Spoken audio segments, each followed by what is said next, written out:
हरे Krishna. Krishna conscious books YouTube channel में आपका स्वागत है। हम रीड कर रहे हैं कुंभ अमृत महोत्सव, जो लिखा गया है परम पूज्य लोकनाथ स्वामी महाराज द्वारा। हम रीड कर रहे हैं अध्याय नंबर 3 प्रयाग कुंभ, जो हम यहाँ भी कंटिन्यू करेंगे। 1977 के महाकुंभ मेले में श्रील प्रभुपाद की विशेष उपस्थिति। निम्नलिखित उद्धरण सतस्वरूप दास गोस्वामी द्वारा लिखित श्रील प्रभुपाद लीलामृत से लिए गए हैं। सन 1977 में महाकुंभ मेले का आयोजन हुआ था। महाकुंभ मेला 12 कुंभों में अर्थात 144 वर्षों में एक बार आयोजित होता है। 1977 में कुंभ मेले का वैशिष्ट्य यह था कि वह महाकुंभ मेला था और उसमें श्रील प्रभुपाद उपस्थित थे। प्रयाग में इस्कॉन का शिविर आयोजित करने के उद्देश्य से प्रभुपाद ने भागवत दास, गुरुराज और अन्य भक्तों को अग्रिम टोली के निमित्त प्रयाग भेजा था। यह भक्तगण शिविर हेतु स्थान निर्धारित करने के लिए अन्य लोगों के पहले प्रयाग पहुंचे। फलतः उनका शिविर सर्वप्रथम आयोजित शिविरों में से एक था, जिसके 13 टेंट यानी तंबुए तैयार थे और तार बंदी की गई थी। प्रभुपाद के लिए एक स्विस कॉटेज का निर्माण किया गया था, जो रसोईघर, स्नानघर तथा शौचालय से युक्त थी। आजीवन सदस्यों के लिए तंबू और रसोईघर की विशेष व्यवस्था की गई थी। जैसे जैसे प्रमुख स्नान पर्व निकट आने लगे, एक सप्ताह पूर्व रिक्त दिखाई पड़ रही समतल भूमि पर तंबुओं के शहर का निर्माण होने लगा। सरकार की गणना के अनुसार 1,20,00,000 लोगों ने कुंभ मेले में आने की संभावना थी। भक्तों के लिए निराशाजनक बात यह थी कि इस्कॉन का शिविर प्रमुख मार्ग से तथा मुख्य शिविरों से काफी दूरी पर स्थित था। शिविर के लिए उचित भूमि का चयन करने के लिए भागवत दास प्रबंधकर्ता के कार्यालय में गए थे। जब उन्होंने कुंभ मेले के निर्धारित भूमि का नक्शा देखा तो सहजता से नक्शे के मध्य की ओर संकेत करते हुए कहा, मुझे ऐसा स्थान चाहिए जो सबके केंद्र में हो। केंद्र में होने का चुनाव न्यायिक था, ताकि श्रील प्रभुपाद को सर्वाधिक प्रचार करने की सुविधा प्राप्त हो सके। यद्यपि इस्कॉन को दी गई भूमि ज्यामिति के अनुसार कुंभ मेले के मध्य में थी, परंतु वास्तविक केंद्र गंगा द्वीप से बहुत दूरी पर था। इस्कॉन कुंभ मेले के वरिष्ठ व्यवस्थापक गुरुदास शिविर को बेहतर स्थल पर ले जाने की याचना से मेला अधिकारियों के पास गए, परंतु वे इस प्रस्ताव के पक्ष में नहीं थे। इसके विपरीत उन्होंने उत्तर दिया, हमने तुम्हें वह स्थान इसलिए दिया क्योंकि तुम में से कहीं पर भी लोगों की भीड़ को आकर्षित करने की क्षमता है, परंतु अन्य शिविर ऐसा नहीं कर पाएंगे। लोग तुम्हारे शिविर में आना चाहेंगे और वे तुम तक पहुंचने का प्रयास करेंगे। 1971 मेले की तुलना में इस वर्ष स्थान उचित नहीं था, क्योंकि यह अन्य बड़ी संस्थाओं के शिविरों से दूर था, किंतु इस वर्ष आवासीय व्यवस्था के स्तर में सुधार था। प्रयाग में त्रिवेणी संगम पर बनी शिविरों से भरी कुंभ नगरी का एक दृश्य। मेले की पूर्व योजना। जब प्रयाग में कुंभ मेले की तैयारी आरंभ हो चुकी थी, प्रभुपाद बंबई यानी जुहू बीच में थे। उन्होंने अपने पुराने मित्र डॉक्टर कपूर से कुंभ मेले के लिए आमंत्रण स्वीकार किया, जो प्रभुपाद तथा अन्य भक्तों का कुंभ मेले में आतिथ्य करना चाहते थे। कुछ अतिथि, जो कि एक अध्यात्म एवं समाज कल्याण संस्था के सदस्य थे, जिन्हें मुंशी कहा जाता है, दिसंबर के अंत में प्रभुपाद से बातचीत करने आए थे। कुंभ मेले में वे प्रभुपाद तथा भक्तों के लिए सेवा के रूप में कुछ तंबुओं की व्यवस्था करना चाहते थे। वे सुहृदय लोग मेले में भाग लेने वाले साधुओं की सेवा के प्रति समर्पित थे, परंतु मायावादी होने के कारण प्रभुपाद उनसे सचेत थे। उन्होंने प्रभुपाद को बताया, कुंभ मेले के समय हम राम क्षेत्र में साधुओं की सेवा करने वाले हैं। हम सदैव अपना शिविर 22 दिसंबर से 20 फरवरी तक आयोजित करते हैं। कुंभ मेले में हमारा शिविर सर्वोत्तम है और यदि महाराज व अन्य भक्त पधारे तो हम निश्चित रूप से निःशुल्क व्यवस्था करेंगे। अपने अनुयायियों सहित आप हमारे शिविर में आकर रह सकते हैं। हाँ, हम अपने शिविर पर पैसा क्यों खर्च करें? प्रभुपाद ने कहा और सबको हंसा दिया। उन्होंने कहा, हम लोग मेले से दूर नदी के किनारे पर स्थित हैं। नहीं नहीं, हम शिविर आयोजित कर चुके हैं। प्रभुपाद ने कहा, आपके शिविर में सम्मिलित होकर मैं अपना व्यय बचा सकता हूँ, परंतु हमने भी अपना शिविर वहाँ लगा लिया है। व्यय का कोई प्रश्न ही नहीं है। प्रभुपाद व उनके शिष्यों का आतिथ्य करने को उत्सुक मुंशी ने कहा, हम आपका और आपकी संस्था का वहाँ स्वागत करते हैं। हमारे पास लगभग 200 तंबुओं की और प्रचुर व उत्तम भोजन की व्यवस्था है। ऐसा भोजन आपको पूरे मेले में कहीं नहीं मिलेगा। फिर प्रभुपाद मुख्य उद्देश्य पर आए, परंतु यदि हम अपने सिद्धांत का प्रचार करते हैं तो आप सहमत नहीं होंगे। यदि आप हमारे प्रचार में आपत्ति न करें तो मैं आ सकता हूँ। हाँ महाराज, आप निश्चित रूप से आ सकते हैं, परंतु क्या आपके स्वामी जी को यह पसंद आएगा? अतिथि ने आश्वासन देते हुए कहा, हमारे मन में आपके प्रचार के प्रति कोई विरोध नहीं है, अन्यथा मैं आज यहाँ नहीं आता। नहीं, यह विरोधाभास है। प्रभुपाद ने कहा, हम कहते हैं कि भगवान व्यक्ति है और आप उन्हें निराकार कहते हैं। यह भेद है हम में और आप में। भगवान निराकार कैसे हो सकते हैं? अंततः आप कहते हैं निराकार और हम कहते हैं साकार, और यह बहुत बड़ा विरोधाभास है। हम वहाँ राधा कृष्ण की आराधना करेंगे, मंदिर की तरह आरती करेंगे। शायद आपके स्वामी जी को यह विरोधाभास अच्छा नहीं लगेगा। अतिथियों ने कहा, कुंभ मेले में हमारा मुख्य उद्देश्य सीधे साधुओं से संपर्क करना। पिछले 150 वर्षों से यह संस्था हरिद्वार और प्रयाग में साधुओं की सेवा कर रही है। साधुगण उज्जैन व नासिक तक नहीं जाते, मुख्यतः वे हरिद्वार व प्रयाग में आते हैं। हमारी संस्था किसी विशिष्ट सिद्धांत का प्रचार नहीं करती, अपितु हम लोग कुंभ मेले में आए बुद्धिजीवियों की सेवा करने यहाँ वहाँ जाते हैं, और व्यावहारिक रीति से कई वर्षों से हमारा शिविर हर दृष्टि से सर्वोत्तम माना जाता है। साफ सुथरी व्यवस्था, शुद्ध स्वस्थ भोजन, हम डालडा इत्यादि का प्रयोग नहीं करते, अपितु देशी घी का प्रयोग करते हैं। इस संस्था के लोग हृदय से सेवा करते हैं। प्रभुपाद ने अपने अतिथि के तर्कों पर विचार किया और अपने शिष्यों से कहा, ये सज्जन प्रस्ताव रख रहे हैं, क्यों न इस संधि का लाभ उठाया जाए। गुरुदास ने कहा, वह स्थान मेले से दूर है और वहाँ अधिक प्रचार नहीं हो पाएगा। जब लोगों को ज्ञात होगा कि आप उस स्थान पर उपस्थित हैं, तो वे स्वयं आ जाएंगे। अतिथि ने हंसते हुए कहा, आप चाहे तो एक छोटा स्थान मेले में भी ले सकते हैं। प्रभुपाद इस प्रस्ताव से सहमत हो गए और कहा, तो तुम इस अवसर का लाभ उठाओ और तुरंत व्यवस्था करो। हम वहां जाने के इच्छुक हैं, हमें वहां जाना ही चाहिए। यह कुंभ मेला है। यदि आप हमें 5-6 शिविर दे सके तो अच्छा होगा। हम 10 शिविर दे सकते हैं, आप संकोच न करें। धन्यवाद, प्रभुपाद ने विनम्रता से कहा। यह कितने उदार व्यक्ति है। आप वास्तव में ब्रह्म है। ब्रह्म का अर्थ है असीमित। प्रभुपाद के व्यंग्य पर सब हंस पड़े। अतिथियों ने प्रभुपाद को आश्वस्त कराया कि वे जब भी चाहे तब बरसाना हवाई अड्डे अथवा प्रयाग रेल स्थानक पर उन्हें लेने आ जाएंगे। बहुत बहुत धन्यवाद। अब प्रसाद वितरित करो। श्रील प्रभुपाद के बम्बई में आगमन के बाद से ही भक्त उनसे आगामी कुंभ मेले के विषय में जिज्ञासा कर रहे थे। जुहू बीच के एक प्रातःकालीन भ्रमण के समय प्रभुपाद ने हमें कुंभ मेले का वास्तविक उद्देश्य समझाया। कुंभ मेला भी सत्संग है। यदि आप कुंभ मेले में कोई ज्ञानी ढूंढने जाते हैं तो आपका कुंभ मेले में जाना ठीक है, अन्यथा यत तीर्थ बुद्धि सलीले न कर्यचित स एव गोखर। यदि कोई सोचता है कि जल में स्नान करना है तो वह गधे या गाय के समान है, किंतु यदि वह सोचता है यह अनेक संतों का संगम है, उनके ज्ञान से लाभ उठाना चाहिए, तो ऐसा व्यक्ति बुद्धिमान है। लोगों को इस अवसर का लाभ उठाना चाहिए। आप विविध साधु पुरुषों के समूह के पास जा सकते हो। विविध समूह का अर्थ है ब्रह्मेति परमात्मेति भगवानीति। भागवतम 1.2.11। योगी ज्ञानी भक्त सब एक वर्ग के हैं, किंतु कुछ अंतर भी है, परंतु वे आध्यात्मिक, उन्हें इस भौतिक जगत में रुचि नहीं है। तत्वित वे सत्य के ज्ञाता है। वे कहते हैं कि कुंभ मेले का स्थान पवित्र है क्योंकि मोहिनी मूर्ति द्वारा वहाँ अमृत लाया गया था। 2 जनवरी को प्रभुपाद ने प्रयाग कुंभ मेले का अपना अनुभव सुनाया। जब वे गृहस्थ आश्रम में थे, संगम में स्नान करने वे अपने एक बालक को ले गए थे। मैं भीड़ के बीच में था और भीड़ इतनी अधिक थी कि मुझे डर लग रहा था कि यदि धक्कम धक्का हुआ तो बच्चा खत्म हो जाएगा, क्योंकि यदि थोड़ी सी भी भीड़ हो तो आप न तो आगे बढ़ सकते हैं न पीछे हट सकते हैं। यह बहुत भयावह है। आपका दम घुटने लगता है। लोग फिर भी जा रहे थे। श्री कृष्ण की कृपा से कोई दुर्घटना नहीं हुई, किंतु कुछ वर्षों बाद जब जवाहरलाल नेहरू कुंभ मेले में उपस्थित थे तब भगदड़ मच गई और कई यात्री यमुना में गिरकर खत्म हो गए। भीड़ उमड़ आई, लेकिन कोई सुरक्षा व्यवस्था नहीं थी। हरीश्वरी ने कहा कि स्नान करते समय इस वर्ष ध्यान रखना होगा, परंतु प्रभुपाद ने अवगत कराया कि भीड़ को नियंत्रित करने के लिए सरकार द्वारा बांस के अवरोधक बनाए गए हैं। हाँ, मुझे वह दिन स्मरण आता है। मैं सोच रहा था, इतनी भीड़, 40 लाख यात्री, मैं अति भयावह स्थिति में आ गया हूँ। यदि थोड़ा सा धक्का लगा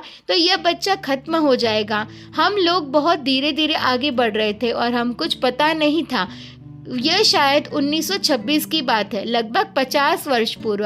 प्रभुपाद कहते रहे, वास्तव में यह एक धार्मिक समागम है। सभी संप्रदायों के लोग इस पवित्र स्थान में एकत्रित होते हैं और अपनी अपनी विचारधाराओं का प्रचार करते हैं। भारत एक धर्म प्रधान देश है।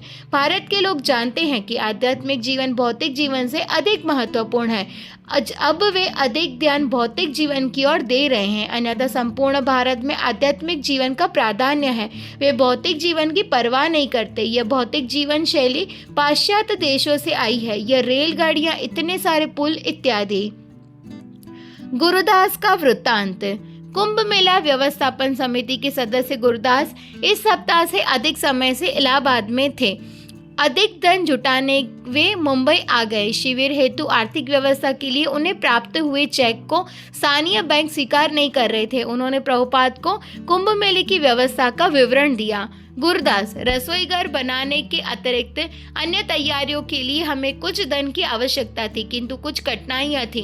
सौभाग्य से मेरे एक मित्र श्री गुप्ता रेलवे में निरीक्षक यानी इंस्पेक्टर थे। वे मुझे एक रेल यान में ले गए जो राजा का यान हुआ करता था और वह एक छोटे महल जैसा था। प्रयाग से हम बम्बई गए और उन्होंने प्रभुपाद को कुंभ मेले की व्यवस्था का विवरण दिया तथा धन लेकर प्रयाग लौट आए। गुरुदास ने प्रभुपाद को बताया, मैं मुंशी का शिविर देखने गया था। वह 3 मील दूर है और यहाँ पैदल पहुँचने में 1.5 घंटा लग गया। आश्चर्यचकित होकर प्रभुपाद ने कहा, 1.5 घंटा? हाँ, हमारे शिविर से जाने में 1.5 घंटा और लौटने में 1.5 घंटा। उनका शिविर झूसी की सीमा पर है। ये दूर रहना चाहते थे क्योंकि वे प्रचार नहीं करते और हम ठीक केंद्र में रहना चाहते हैं। वहाँ जाने से बचत तो होगी, परंतु बदले में असुविधा उठानी होगी। प्रभुपाद ने कहा। गुरुदास ने सहमति व्यक्त की और कहा, ज्यादा बचत भी नहीं होगी क्योंकि हमारे तंबू बन चुके हैं। हाँ, प्रभुपाद ने उत्तर दिया। उनका उद्देश्य क्या है? उनका उद्देश्य है इस क्षेत्र में उन साधुओं के छोटे समूह को भोजन कराना जो दूर ही रहना चाहते हैं। वे जो प्रसाद वितरित करते हैं उनके लिए अच्छा है। वह लोग ठीक कह रहे थे। वे सबको रोटी और दाल दे रहे हैं, परंतु वास्तविक रूप से हमारी बचत अधिक नहीं होगी क्योंकि वहां जाकर प्रसाद लेने में भक्तों को 3 घंटे लग जाएंगे। उनके तंबू भी उतने अच्छे नहीं हैं। इसका अर्थ है कि तंबुओं पर 600 से 800 रुपए की बचत होगी, परंतु यह पूरी तरह से अव्यावहारिक है।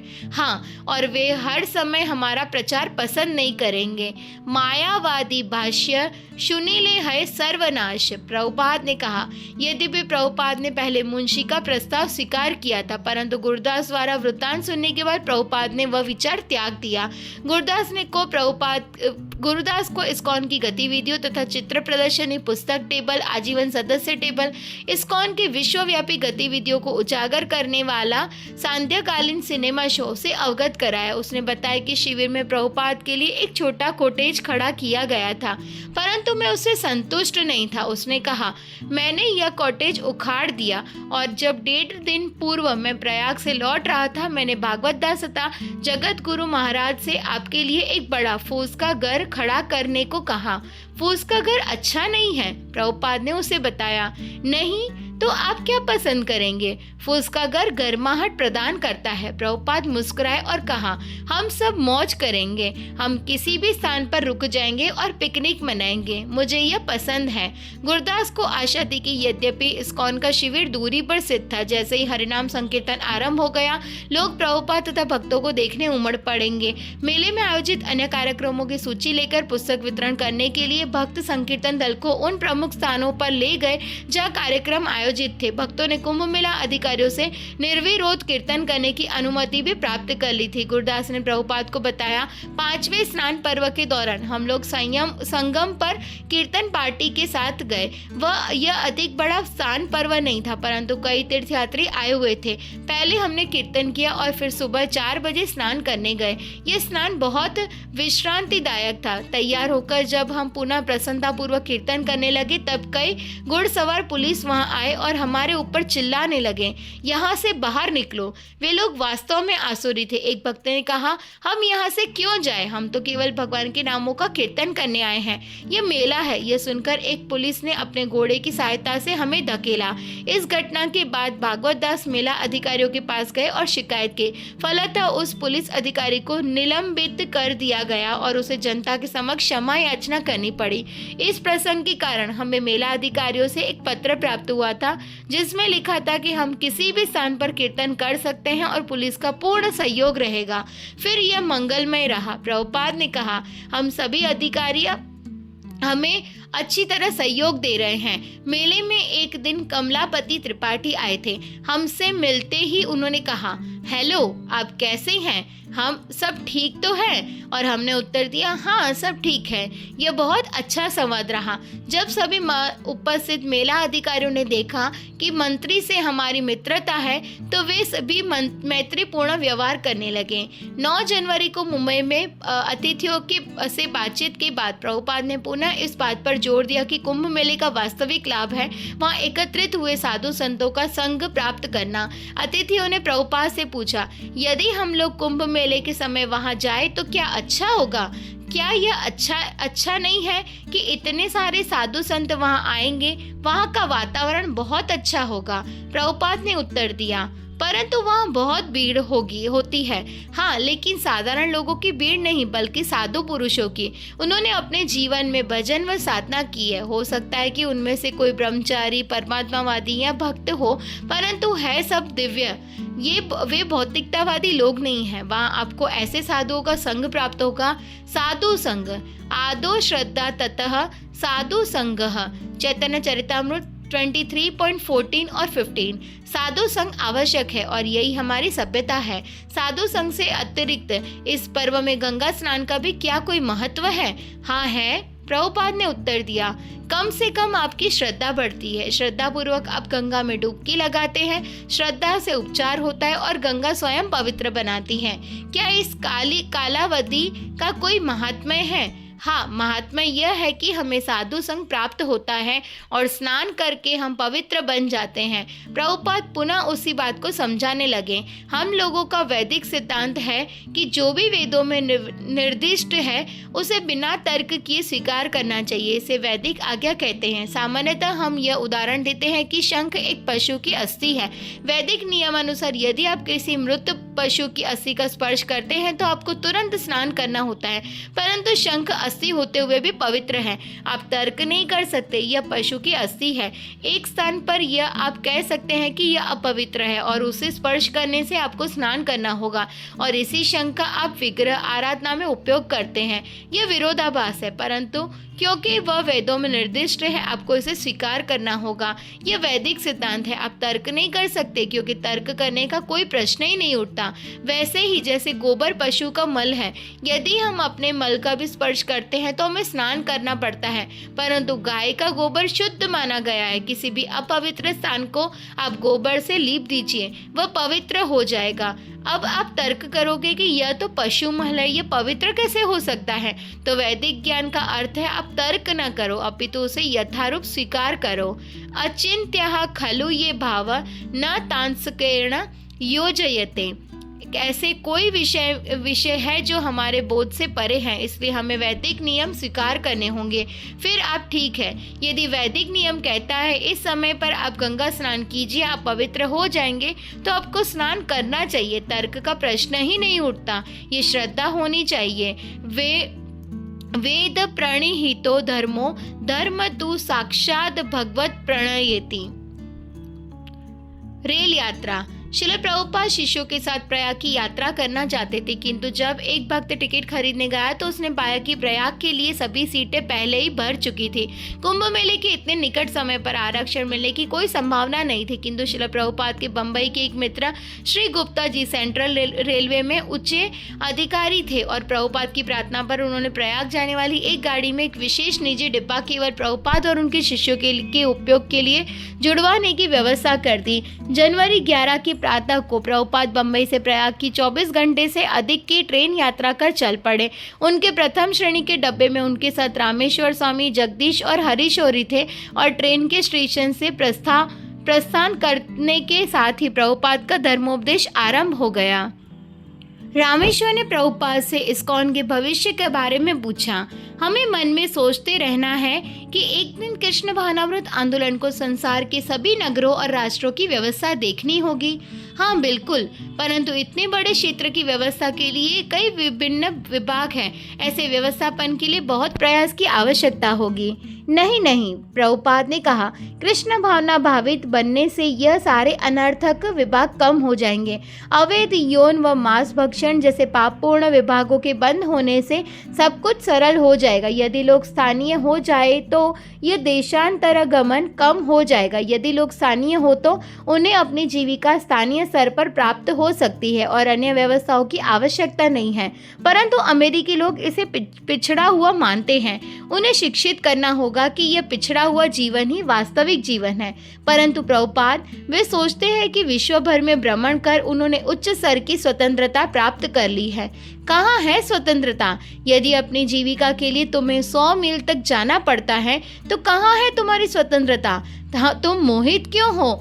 रोटी के लिए तुम मोटर गाड़ी या रेलगाड़ी से 100 मील जाते हो और कहते हो कि तुम स्वतंत्र हो। रामेश्वर ने भौतिकतावादी तर्क दिया कि स्वतंत्रता अवकाश में है, जो कम परिश्रम और अधिक आमदनी से प्राप्त होती है। परंतु प्रभुपाद जानते हैं कि अवकाश की यह धारणा केवल मायावी कल्पना है। अवकाश है कहाँ? तुम प्रातः जल्दी उठते हो और दफ्तर के लिए निकल पड़ते हो। कहाँ है अवकाश? सब कल्पना है। मैंने न्यूयॉर्क में देखा है, लोग अन्य स्थानों से आते हैं, सुबह जल्दी निकल जाते हैं, 2 घंटा नाव में, 2 घंटा मोटर गाड़ी में और 2 घंटा खड़े रहते हैं। वह क्या है? नेता और धनवान लोग सोच सकते हैं कि मेरे पास अवकाश है, परंतु कर्मचारी और निम्न वर्ग के लोगों के पास कोई स्वतंत्रता नहीं है। यह मोह है कि हम सबको स्वतंत्रता प्रदान करना चाहते हैं। आप कारखाने में जाकर नारकीय स्थिति में श्रम करने को बाध्य हो। क्या यह स्वतंत्रता है? रामेश्वर ने पूछा। जब कृष्ण भावनामृत आंदोलन इतना प्रबल बन जाएगा कि वह सरकार का प्रभारी बन जाएगा तो क्या यह किसी अल्प संरक्षक गुट के कारण होगा या विशाल जन समुदाय के कारण? यह नेताओं की योग्यता पर निर्भर करता है। प्रभुपाद ये दर्शाते हुए कहते हैं कि कृष्ण भावनामृत भावना का विस्तार एक छोटे किंतु दृढ़ गुट के समर्पित प्रयासों से हो सकता है। रामेश्वर ने पूछा कि क्या यह रशिया पर हुआ साम्यवाद दल के शासन की तरह होगा? साम्यवादियों के एक छोटे गुट ने अपने प्रचार से हजारों लाखों लोगों का शासन किया। प्रभुपाद ने इस विचार को नकारते हुए कहा, ऐसा नहीं है। लोगों की योग्यता बदल जाएगी। जन समाज को यह योग्यता के आधार पर देखना होगा। तो विचार उन्हें विश्वास दिलाने का ही है कि उन्हें योग्य नेतृत्व की आवश्यकता है और यह आवश्यक नहीं है कि उन्हें स्वयं को उस स्तर पर लाना पड़ेगा। हाँ, प्रभुपाद ने उत्तर दिया, हमारे नेता बहुत अच्छे होने चाहिए। प्रभुपाद का आगमन 12 जनवरी एकादशी की सुबह श्रील प्रभुपाद का प्रयाग रेलवे स्टेशन पर आगमन हुआ। भाव विभोर होकर कीर्तन करने वाले भक्तों के एक दल ने पुष्प वृष्टि कर उनका स्वागत किया। प्रभुपाद की कार दिल्ली से प्रयाग तक गई ताकि उन्हें रेलवे स्टेशन से इस्कॉन मेले की भूमि पर ले जाया जा सके। पैदल चलने वाले लोगों की भारी भीड़ के कारण प्रयाग रेलवे स्टेशन से अंदर अथवा बाहर जाना अत्यधिक कठिन था। हजारों तीर्थयात्री पैदल तथा साइकिल रिक्शा पर सवार सड़कों पर उमड़ते हुए थे, जिसमें प्रभुपाद की गाड़ी धीमी करनी पड़ी। सरकार ने अतिरिक्त रेलगाड़ियां और बसें शुरू कर दी थी। एक अस्थायी रेलवे स्टेशन का भी निर्माण कार्य आरंभ किया था। ऐसा प्रतीत हो रहा था कि सारा भारत 1977 के महाकुंभ मेले में श्रील प्रभुपाद तथा परम पूज्य लोकनाथ स्वामी महाराज त्रिवेणी संगम में स्नान करने आ गया था। यह जनसागर दूर दूर तक फैला हुआ था। विविध रंग रूप के लोगों की भीड़ कोलाहल करते हुए प्रांतीय भाषाओं में घोषणाएं, भजन, प्रार्थनाएं करते हुए गुजर रही थी। 20 लाख लोग शिविरों में रह रहे थे और प्रतिदिन लाखों का आगमन हो रहा था। भारत के प्रत्येक आध्यात्मिक संप्रदाय का अपना निजी शिविर था। तीर्थयात्रियों की भीड़ के प्रवाह के साथ पूरे रास्ते में कोढ़, चर्म रोग और अन्य रोग से पीड़ित भिखारी पंक्तिबद्ध खड़े थे। कई योगी थे जो दिवस भर एक ही स्थिति में खड़े थे, या तो एक पैर पर या कभी हाथों को ऊपर तानते हुए। यात्रियों का जत्था उन्हें घूर रहा था। शैव संप्रदाय के लोग हाथ में त्रिशूल लिए, सरल वस्त्र तथा जटा धारण किए बैठकर गांजा पी रहे थे। हाथियों के जुलूस के पीछे नागा साधुओं की 2 लंबी पंक्तियां चल रही थी। एक तपस्वी कांटे के बिछोने पर लेटा हुआ था। ऐसे घोर तपस्वी तथा त्यागी सामान्य जनता द्वारा विरले ही देखे जाते हैं। कुंभ मेले में सभी हिंदू संप्रदायों का समावेश हुआ था। उनके मंत्रोच्चारण व प्रार्थनाओं की ध्वनि हवा द्वारा सुबह की धुंध में मिश्रित हो रही थी। शिविरों में आग सेकने हेतु जलाई गई अग्नि के धुएं ने पूरे आकाश को आच्छादित कर दिया था। कई साधु वहां स्नान करने तथा लोगों को ज्ञान प्रदान करने पहुंचे थे। अधिकतर साधु यत मत तत् पथ सिद्धांत का प्रचार कर रहे थे। कई योगी और साधु जो प्रातः एकांत में रहते थे, कुंभ मेले के समय अपने निर्जन स्थान से बाहर आते हैं। इनमें से कुछ निवस्त्र होते हैं। योगियों का एक पंथ नागा बाबा के रूप में जाना जाता है, जो विशिष्ट तपस्वी होते हैं और देहात्म बुद्धि से परे होते हैं। मेले में कई लोग इसका दर्शन करने आते हैं, परंतु निश्चित रूप से योगियों तथा त्यागियों के इन सभी विचित्र दृश्यों में प्रभुपाद तथा उनके शिष्य सर्वाधिक आकर्षक रहे। प्रभुपाद ने बताया कि यद्यपि उपस्थित अधिकतर साधु संत प्रामाणिक नहीं थे, परंतु उनमें से कई सिद्ध योगी थे। कुछ योगी 300 से 400 वर्ष की आयु के थे। ये योगी भारत के दूरस्थ भागों में केवल मेले में उपस्थित होने के उद्देश्य से बाहर निकलते हैं और पुनः अपने एकांतवास में लौट जाते हैं। हमारा उद्देश्य प्रचार करना है, प्रभुपाद ने कहा। तीर्थाटन प्रमुख उद्देश्य नहीं है। बुलक कार्ट पार्टी और लगभग 100 भक्त कुंभ मेला जो अब तंबुओं का शहर बना था के प्रवेश द्वार पर प्रभुपाद का स्वागत करने खड़े थे, परंतु उस अस्थायी शहर के कई प्रवेश द्वार थे और दुर्भाग्यवश भक्तों ने गलत द्वार चुना व प्रभुपाद के आगमन के दृश्य से वंचित रह गए। अंततः सड़क समाप्त हुई, परंतु भीड़ त्रिवेणी के किनारे रेतीली भूमि पर जाती रही। प्रभुपाद की कार जब धीरे धीरे आगे बढ़ रही थी तो वे यह देखकर मुस्कुराने लगे कि उनके शिष्यों की एक मंडली शिविरों में घूम कर हरिनाम कीर्तन कर रही थी। किंतु जब तक उन्होंने शिविरों से भरे सुंदर त्रिवेणी तक के भीड़ वाले मुख्य क्षेत्र को पार नहीं किया, तब तक वे इस्कॉन शिविर नहीं पहुंचे। इस्कॉन के तंबू गंगा द्वीप के रेलवे पुल के निकट स्थित थे।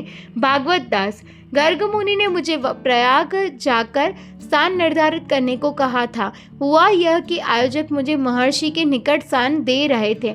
मैंने सोचा शायद प्रभुपाद इससे प्रसन्न नहीं होंगे। मैंने उनसे कहा कि हमें दूसरा योग्य स्थान प्रदान करना चाहिए। सरकारी अधिकारियों ने कहा कि हमें अन्य स्थान पर जाना होगा जहां राज्यपाल कमलापति त्रिपाठी और अन्य बड़ी हस्तियां रहती हैं। मैंने सोचा कि प्रभुपाद को सभी प्रमुख लोगों के बीच होना चाहिए और मैं उस स्थान के लिए सहमत हो गया। प्रभुपाद ने भागवत दास से पूछा कि शिविर इतने दूरस्थ स्थान पर क्यों है। जब उन्होंने पूरा कथन सुना तो कहा, तुम नादान युवक हो, इसलिए उन्होंने तुम्हें ठग लिया। थोड़ी देर में बुलक कार्ट पार्टी और अन्य भक्त पहुंच गए, परंतु तब तक प्रभुपाद अपने घर जा चुके थे। आगमनोपरांत प्रभुपाद ने सभी लोगों को दर्शन दिया। उस दिन एक रामानंदी पंडित प्रभुपाद के दर्शन के लिए आया था। प्रभुपाद ने उसे कहा, क्या तुम जानते हो एकादशी को प्रसाद ग्रहण करने योग्य उत्तम प्रसाद क्या है? घी में सेके हुए कमल के बीज। यह पंडित चला गया और लगभग 10 मिनट बाद हाथ में एक कपड़े की थैली लेकर लौटा। उसने उस थैली को प्रभुपाद की मेज पर रखकर धीरे से खोला। उसमें घी में सेके हुए कमल के बीज थे। प्रभुपाद ने कहा, देखो, श्री कृष्ण ने हमारे लिए घी के सेके हुए कमल के बीज भेजे हैं। इस प्रसंग के कुछ समय बाद ही उस पंडित का पुत्र रामानंदी पंथ का आचार्य बनाया गया। रामानंदी गुरु परंपरा 28 गुटों में विभाजित हो चुकी थी। अनुयायियों ने कभी कल्पना भी नहीं की थी कि सारे 28 गुट के आचार्य एकत्रित हो एक व्यक्ति के नेतृत्व में आ जाएंगे। आचार्य ने आत्म तत्व दास को बताया कि यह सब प्रभुपाद की प्रेरणा से संभव हुआ है। उस दिन बाद में जब प्रभुपाद को मालूम हुआ कि भागवत और गुरुदास ने प्रसाद वितरण के लिए पर्याप्त खाद्य पदार्थ एकत्रित नहीं किया था तो वे क्रुद्ध हुए। उन्होंने भागवत को फिर बुलवाया। उन्होंने पूछा, आज रात में प्रसाद का वितरण क्यों नहीं हुआ? भागवत हकलाकर बोला, प्रभुपाद जी, मैं नहीं जानता, लोगों ने खाद्य पदार्थ नहीं खरीदा था। प्रभुपाद क्रोधित हो उठे, क्यों नहीं खरीदा गया? तुम्हें क्या हो गया है? तुम अमेरिकी लोग खूब पैसे खर्च करने वाले हो, धन को बर्बाद करने वाले हो। तुम लोगों के पास खाद्यान्न का भंडार नहीं है। तुम लोगों ने चावल, दाल, गेहूं क्यों नहीं खरीदा? इसका भंडार क्यों नहीं है? तुम्हें क्या हो गया है? तुम्हारे पास दिमाग नहीं है? 1 रुपए का चावल खरीदने के लिए तुम टैक्सी का 5 रुपए किराया जाने को और 5 रुपए आने का देते हो। यही तुम्हारी मानसिकता है। तुम मूर्ख हो। हर बार जब तुम्हें किसी चीज़ की ज़रूरत होती है तुम स्टोर जाते हो और ख़रीदते रहो। तुम नहीं जानते कि किस प्रकार इस एक बार में पर्याप्त सामान खरीद लाया जाता है और तब इसका प्रयोग किया जाता है। तुम इस तरह नहीं सोच सकते। और तुमने यहाँ रेलगाड़ी के पुल के नीचे ज़मीन क्यों ली है? ये गलती क्यों की है? यहाँ रेलगाड़ी का शोरगुल हमेशा रहेगा। यह पंडाल ठीक नहीं है। प्रसाद का भी वितरण नहीं हो रहा है। 20 मिनट तक डांट पिलाने के बाद प्रभुपाद ने भागवत की छुट्टी की। गुरदास ने प्रभुपाद से कहा, परंतु यह शोर शराबे में रेलगाड़ियों की ध्वनि सुनाई ही नहीं देती। पूरे मेले में हमारे पास सबसे बड़े माइक्रोफोन है और 6 लाउडस्पीकर है जो हर दिशा की ओर संकेत करते हैं। हमने सोचा कि बड़े लाउडस्पीकर लगाकर हम इस दूरी को कम कर लेंगे। थोड़ी देर के बाद उन्होंने भागवत को फिर बुलाया। उन्होंने संवाद भागवत महाराज के संबोधन के साथ आरंभ किया। यद्यपि भागवत सन्यासी नहीं था। यदि आप प्रकाश की व्यवस्था कर सके तो आपका यह काम बहुत अच्छा रहेगा। क्या आप यह कर सकते हैं? भागवत ने कहा कि वह कर सकता है और रात तक इस्कॉन शिविर में प्रकाश की व्यवस्था हो गई। यद्यपि अन्य शिविरों की भांति यहाँ भी प्रकाश प्रायः बंद रहता था। ठंड का प्रभाव। मौसम ठंड, आंधी और तूफान से युक्त था। श्रील प्रभुपाद रात में सो नहीं पाए और सिर तक का कोट, चादर, दस्ताने आदि पहनकर बैठे रहे। उनके तंबू में हीटर था परंतु उसने तंबू को गर्म करना प्रारंभ ही नहीं किया था।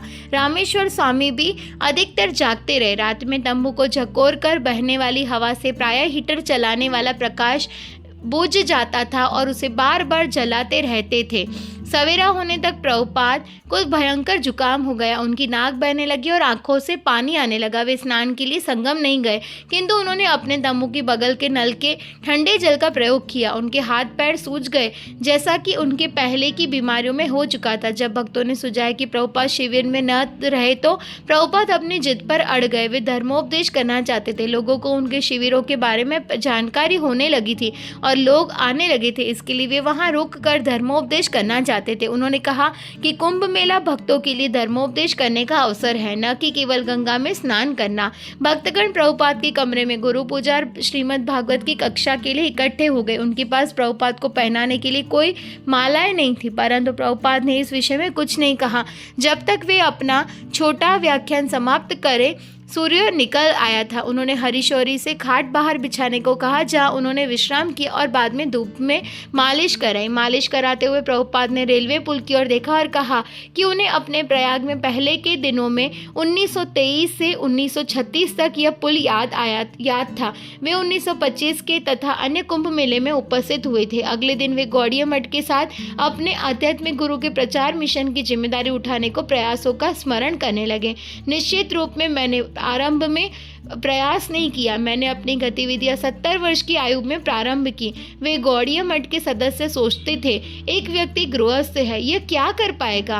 प्रभुपाद हंसे। यह उनका विचार था परंतु मैंने अपने गुरु महाराज की बातों को कभी उपेक्षित नहीं किया। मैं केवल यह सोचता रहा यह कार्य कैसे किया जाए। मैंने सोचा मुझे धनाढ़ व्यापारी बन जाना चाहिए क्योंकि धन की आवश्यकता है। मुझे धन कमाना चाहिए, फिर मैं प्रचार आरंभ करूंगा। प्रयाग से मैं बम्बई जाया करता था। यह मेरा छोटा कार्यालय था। मेरे गुरु महाराज ने मुझसे कहा तुम यह धन कमाने का प्रयास छोड़ दो और पूर्णतः प्रचार में आ जाओ, मैं तुम्हें पैसे दूंगा। इस बात को मैं अब समझता हूँ परंतु तब मेरी इच्छा अलग थी और उन्होंने मेरा मार्गदर्शन किया। 1936 या 1935 में बम्बई में विक्रय स्थापना के बाद मैंने उन्हें गौड़िया मठ को कुछ धन इकट्ठा करने में सहायता की। मेरे सभी गुरु भाइयों ने मेरी प्रशंसा की और गुरु महाराज ने संस्तुति की। अभय बाबू बहुत प्रभावशाली है, यह मंदिर के बाहर क्यों रहते हैं, यह बाहर क्यों रह रहे हैं। यह सुनने के बाद गुरु महाराज ने कहा, अच्छा है कि वह तुम्हारे मठ से दूर रह रहे हैं, जब उचित समय आएगा ये सब कुछ कर लेगा, उसे आदेशों की आवश्यकता नहीं है। मैं नहीं समझ पाया कि उन्होंने ऐसा क्यों कहा। इसका अर्थ है कि करुणावश में वे अपेक्षा करते थे कि मैं कुछ करूंगा। उनका यह आशीर्वाद ही मेरी पूंजी थी। मैं सोचता था उनका मिशन अच्छी तरह आगे बढ़ना चाहिए, यद्यपि मैं कुछ करने के योग्य नहीं था। मैं सोचने लगा कि इच्छा है और कृपा भी है, फिर योग्यता का कोई प्रश्न ही नहीं था। द्वितीय रात्रि को श्रील प्रभुपाद फिर उठ गए। रामेश्वर हीटर को शुरू रखने का असफल प्रयास कर रहे थे। हरीश्वरी ने प्रभुपाद का अनुवादन यंत्र मेज पर रख दिया, परंतु प्रभुपाद ने उसे छुआ तक नहीं। प्रभुपाद का स्वास्थ्य भक्तों के लिए गहन चिंता का विषय था। मौलिक रूप से श्रील प्रभुपाद 21 जनवरी तक कुंभ मेले में उपस्थित रहने वाले थे। वहां उपस्थित रहकर प्रचार करना वे अपना कर्तव्य समझ रहे थे, परंतु कुछ भक्त प्रश्न कर रहे थे कि प्रभुपाद का कुंभ मेले में रहना ठीक होगा या नहीं। ऐसे किसी स्थान पर चले जाना जहां मौसम में गर्माहट है।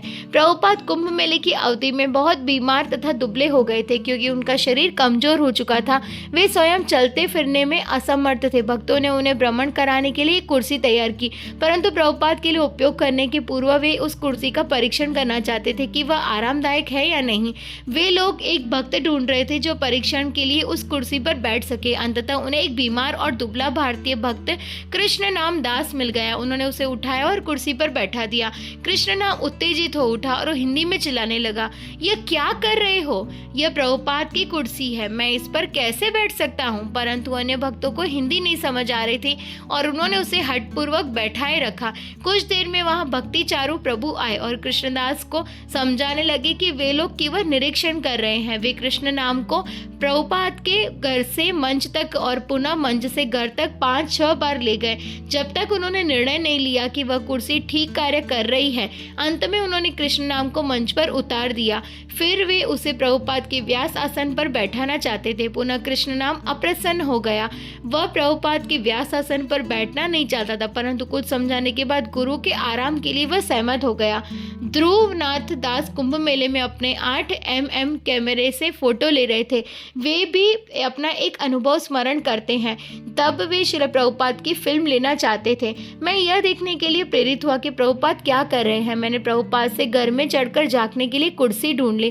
प्रभुपाद को देखकर मैं चौंक गया। वे एक कुर्सी पर बैठे सुबह की धूप सेक रहे थे। मैंने सोचा उन्होंने मुझे देख लिया, परंतु उनकी आंखें बंद थी। वे बहुत शांत और स्थिर दिखाई दे रहे थे। फोटो खींचकर मैं उस क्षण की शांति को भंग नहीं करना चाहता था। मेरे कैमरे के मोटर की आवाज उनके ध्यान को भंग कर सकती थी।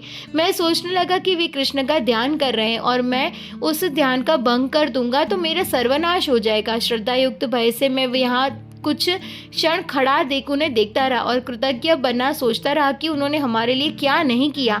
मैंने स्वयं से कहा, मैं इस क्षण को जाने नहीं दे सकता। कुछ भी हो जाए मुझे अपने कैमरे से मैं कैद करना ही है। जैसे ही मैंने फिल्म लेना प्रारंभ किया, जैसा कि निश्चित था, प्रभुपाद ने अपनी आंखें खोली। मैं झुक गया और छिपने का प्रयास करने लगा, परंतु अपना संतुलन खोने के कारण मैं बालू पर गिर गया। क्या उन्होंने मुझे देख लिया? मैं डर गया और प्रसाद के लिए भाग निकला। इस्कॉन के शिविर में कई विदेशी युवक, अधिकतर हिप्पी आ रहे थे। उन्हें त्याग के वास्तविक अर्थ का बोध नहीं था, इसलिए उनका शुचिता का स्तर निम्न था। कदाचित वे लोग रहने के लिए स्थान मांगते थे और दयालु भक्तों ने एक खाली तंबू में रात बिताने की अनुमति दे देते थे। भक्तों ने सोचा कि उन्हें प्रसाद खिलाना और प्रातःकालीन कार्यक्रम में सम्मिलित करना प्रचार के लिए अच्छी युक्ति सिद्ध होगी। कुछ भक्तों ने तो इस उद्देश्य की पूर्ति के लिए एक और तंबू खड़ा करने की चर्चा की, परंतु प्रभुपाद की चिंता भिन्न थी। लेकिन वे लोग मदिरा पान करेंगे, सिगरेट फूकेंगे, स्नान नहीं करेंगे। यह सब दोष उनमें है। वे अपवित्र है और उनका संग अवांछित है। गुरुदास ने पूछा, और यदि कोई नियम पालन करने को राजी हो तो? प्रभुपाद ने कहा, तो पहले उनका सिर मुंडाना चाहिए। क्या वे इसे स्वीकार करेंगे? उन्हें सुबह जल्दी स्नान करना होगा। लोगों को यह मिथ्या बोध नहीं होना चाहिए कि यह इस्कॉन यानी हिप्पियों का शिविर है। प्रभुपाद ने पूछा कि क्या बहुत संख्या में हिप्पी आ रहे थे? गुरुदास ने उत्तर दिया कि कई हिप्पी आ रहे थे, तो आप लोग आपस में विचार विमर्श करो, लेकिन मैं नहीं चाहता कि लोग लोग पर बुरा प्रभाव पड़े। अल्प छिद्र सफेद कपड़े पर एक छोटा सा काला धब्बा भी उठकर दिखाई देता है। प्रभुपाद ने कहा, तो हम ऐसा नहीं करेंगे। गुरुदास ने उत्तर दिया, हम किसी अन्य स्थान पर उन्हें प्रचार कर सकते हैं। प्रयाग में भक्तों को प्रवचन करते हुए शिल प्रभुपाद। प्रसाद वितरण हेतु प्रचुर मात्रा में प्रसाद न होने के कारण प्रभुपाद ने भागवत को फटकार लगाई थी। इसके उत्तर में भक्तों ने अपनी गलती सुधारने के लिए कड़ा प्रयास किया। इस कुंभ मेले के समय भरपूर मात्रा में प्रसाद बनाया और वितरित किया गया। लगभग 100 किलो से अधिक हलवा कृतज्ञ जनता को वितरित किया गया। मौलिक रूप से प्रसाद बनाने के लिए भक्त कुछ रसोइये नियुक्त करना चाहते थे, लेकिन गुरुदास ने सोचा कि भक्तों से प्रसाद बनवाना अच्छा रहेगा और इसमें 4500 रुपए की बचत भी होगी। इसलिए 3 भक्त कृष्ण बलराम प्रभु, प्रमुख रसोईदार, एक राजस्थानी भक्त शांतिलाल और पार्टी के प्रमुख रसोईदार अप्रमाद दास ने चूल्हों पर सारा प्रसाद बनाया। यह सुनकर प्रभुपाद अत्यंत प्रसन्न हुए। भक्तों ने एक सहयोगी रसोईदार को 100 रुपए रोजी पर नियुक्त कर लिया। प्रसाद वितरण हेतु एक सज्जन ने 10,000 रुपए का दान दिया। जब गुरुदास बंबई गए थे तब प्रभुपाद ने उन्हें पूरी, शाक और हलवा प्रसाद वितरित करने को सुझाव दिया था। गुरुदास पुष्पान्न वितरित करना चाहते थे, परंतु प्रभुपाद ने उसे ऐसा करने से मना किया। कुछ लोग उसे स्वीकार करेंगे और कुछ लोग नहीं। पूरी, शाक पक्का भोजन है और पुष्पान्न कच्चा। वे ऐसा सोचते हैं। इसमें जाति भेद है। एक जाति दूसरे जाति का अन्न स्वीकार नहीं करती। यह भारतीय सोच है, परंतु पूरी, शाक सभी स्वीकार करेंगे। अन्य शिविर दाल रोटी परोस रहे थे। गुरुदास ने प्रभुपाद को सूचित किया, मैंने सोचा पुष्पान्न अच्छा होगा क्योंकि यह अनूठा व्यंजन है। नहीं, मुझे कोई आपत्ति नहीं है, यह विचार ठीक है, परंतु पूरी, शाक अच्छा रहेगा। दिन में एक बार चावल परोसा जाता था और रात्रि में सूप, कभी कभी पोहा भी परोसा जाता था। भक्तों ने इस सरल प्रसाद की प्रशंसा की क्योंकि यह पचाने में आसान था, जो कि उस स्थिति में आवश्यक था। शिविर में वृंदावन से दूध मंगवाया जाता था। भक्त 1 किलो का 2.70 रुपए देते थे, जो अन्य समय से महंगा था क्योंकि दूध दूरस्थ स्थान से लाया जाता था और उत्सव के समय दाम बढ़ जाते थे। मेले की सुबह अत्यधिक शीतल होती थी। इतनी ठंड थी कि भक्त बिस्तरों से बाहर निकलने से कतराते थे। ऐसे में गुरुदास की एक दिव्य युक्ति ने सबको बिस्तर से उठने की प्रेरणा प्रदान की। गुरुदास ने तंबुओं के बाहर अग्नि जलाई, जिससे तंबू की तुलना में बाहर अधिक गर्माहट थी। भक्त धीरे से उठकर आग के पास खड़े हो जाते और गुरुवाष्टकम का गान करने लगे। गुरु पूजा और श्रीमद् भागवतम कक्षा हम लोग प्रभुपाद के तंबू में किया करते थे। संध्या के समय प्रभुपाद गीता पर प्रवचन देते और फिर अतिथियों को दर्शन देते। हरिनाम संकीर्तन। जनवरी 14 शिल प्रभुपाद के प्रयाग में आने का तीसरा दिन था। यह कुंभ मेले का पहला स्नान दिवस था और प्रभुपाद की पुस्तकों के वितरण के लिए यह विशेष अवसर था। इस्कॉन शिविर में अधिक लोग नहीं आ रहे थे, इसलिए प्रभुपाद ने हमें जनता के पास भेजा। यह एक आशीर्वाद सिद्ध हुआ क्योंकि हम सब उत्साह के साथ हरिनाम पर गए और पुस्तकों का वितरण किया। लोगों को यह बहुत अच्छा लगा। रसराज, कृष्ण और भगवत दर्शन का हम भारी मात्रा में वितरण कर रहे थे। लगभग 50 इस्कॉन भक्तों और अनेक भारतीय गुरुकुल विद्यार्थियों ने पूरे मेला क्षेत्र का भ्रमण किया। हजारों यात्रियों के मध्य में भी विदेशी भक्तों का लोग आश्चर्य से देख रहे थे। हमारे दल में अच्युतानंद स्वामी थे जो अद्भुत कीर्तन गायक थे और लोचन दास जो हरिनाम पार्टी में सन्यासी की भूमिका में थे। कीर्तन पार्टी दक्षिणा इकट्ठा करती हुई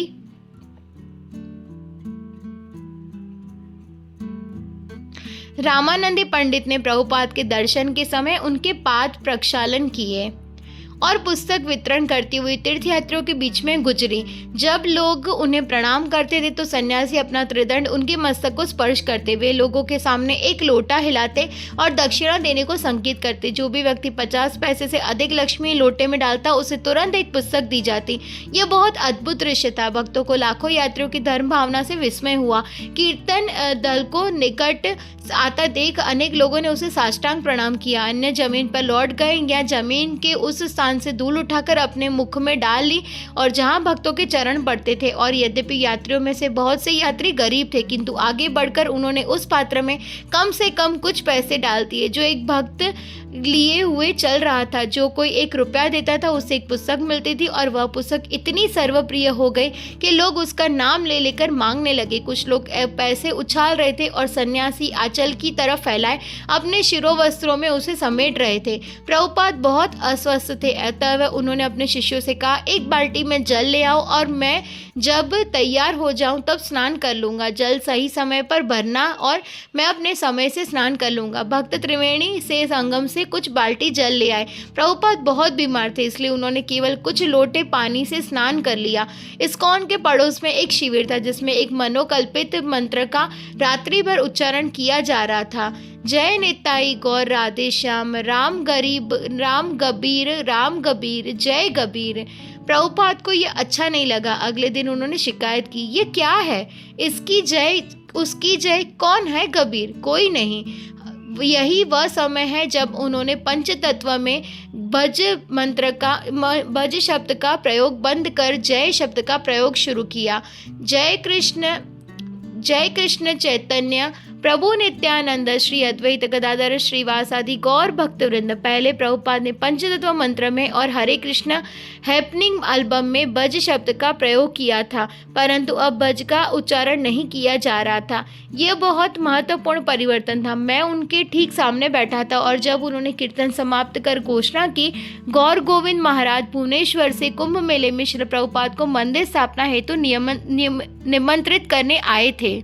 वे प्रभुपाद को वितरण दे रहे थे कि किस प्रकार वे प्रभुपाद के ग्रंथों का उड़िया में अनुवाद कर रहे थे। उन्होंने कहा, मुझे उड़िया में हर शब्द का पर्यायवाची नहीं मिलता क्योंकि यह भाषा बहुत अलग है। उन्होंने बताया कि कैसे वे हर श्लोक और तात्पर्य को कई बार पढ़ते थे ताकि वे उसके अर्थ को पूर्ण रूप से समझ सके और फिर उड़िया में अपने शब्दों से समझा सके, परंतु उन्हें लग रहा था कि वे कुछ अपराध कर रहे हैं क्योंकि वे प्रभुपाद के शब्दों को यथारूप दोहरा नहीं रहे थे। प्रभुपाद ने कहा, नहीं, मैं भी वैसा ही करता हूँ। जब मैं संस्कृत से अंग्रेजी में अनुवाद करता हूँ, मैं भी सदैव यथारूप अनुवाद नहीं कर पाता। मैं संस्कृत श्लोक अथवा तात्पर्य का अर्थ समझकर अपने शब्दों में अंग्रेजी में समझाता हूँ, अन्यथा मैं कैसे समझा सकता हूँ? तुम वैसा ही कर रहे हो जैसा मैं करता हूँ, तो ये ठीक है। दर्शन के दौरान प्रभुपाद ने हमें कुंभ मेले में स्नान करने का वास्तविक अर्थ समझाया। उन्होंने समझाया कि कुंभ मेले में स्नान करने में मुक्ति प्राप्त नहीं होती, परंतु तीर्थ में आने से और तिथियों पर स्नान करने में मुक्ति के द्वार खुल जाते हैं। यदि आप एक कमरे में प्रवेश करना चाहते हैं और दरवाजा बंद है, प्रभुपाद ने कहा, तो कुछ रुकावट होगी और कमरे में घुस पाना कठिन होगा, परंतु यदि दरवाजा खुला है तो कमरे में आपका प्रवेश आसान हो जाएगा। उन्होंने एक संस्कृत श्लोक उद्धृत किया और कहा, द्वार अर्थात दरवाजा। दूसरे शब्दों में मुक्ति का मार्ग आसान बन जाता है क्योंकि अब द्वार खुल गया है। प्रभुपाद आराम से बैठे थे। पुनः दर्शन करने आए रामानंदी पंडित से उन्होंने पूछा, क्या तुम शुभ मुहूर्त पर गंगा में स्नान करने गए थे? हाथ में गंगा जल भरा तांबे का कलश और एक छोटी थाली लिए पंडित ने कहा, शुभ स्नान के लिए मैं यहाँ आया हूँ जहाँ आप उपस्थित हैं। फिर उसने एक थाली प्रभुपाद के चरणों के नीचे रखी और चरणों का अभिषेक करने लगा। उसने कहा, यह वास्तविक स्नान है जो मुझे करना चाहिए, यही वास्तविक संगम है। सभी उपस्थित भक्त उनके चरणों की ओर झपट पड़े और चरणामृत की बूंदें प्राप्त करने के लिए प्रयास करने लगे। बुलक कार्ट संकीर्तन पार्टी। बुलक कार्ट पार्टी यानी बैलगाड़ी संकीर्तन दल का अपना निजी तंबू था और बैलगाड़ी खड़ी रखने के लिए उपयुक्त स्थान भी था। बैलगाड़ी आकर्षण का केंद्र थी और प्रचार के लिए अच्छा साधन थी। सब लोग बैलगाड़ी को देखकर उत्कंठित हो प्रश्न पूछते थे। एक अर्ध वृत्ताकार साइन बोर्ड पर भक्ति वेदांत बुलक कार्ट ट्रैवलिंग संकीर्तन पार्टी लिखा हुआ था।